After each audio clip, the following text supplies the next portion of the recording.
First, it's important to note that this is not a hologram. My physics professor in college would be really upset with me if I didn't point this out. This is an illusion.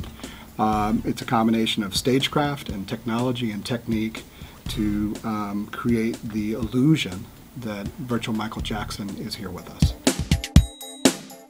We think the start of this was really The Curious Case of Benjamin Button, masterfully directed by David Fincher, who himself was a huge contributor to that character. And we carried that experience from Benjamin Button on into Tupac, where Tupac was surprisingly one of the least complicated human or human-like characters that we had built. A significant difference, though. You know, from Tupac to here, we had to take a character who the entire world knew.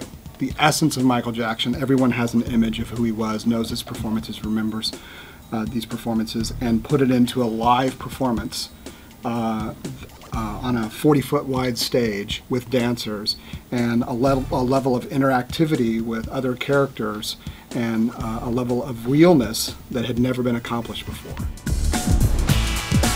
We build drama with live dancers coming in front of the curtain. Then the curtain goes up, and the next level is the foil, where we present the image. And in this case, it was a tableau of Michael Jackson, the king of pop, with his court. And then as he comes down and starts dancing with dancers on that foil, the set goes away, and behind the set were musicians, our keyboard player, our drummer. And so we had 3 to 4 stages of depth that allowed it to look like Michael was in a virtual space. The most challenging part of delivering Tupac or delivering Michael Jackson is the creation of a digital human performer that caused the people closest to Michael to think that they were connecting to Michael.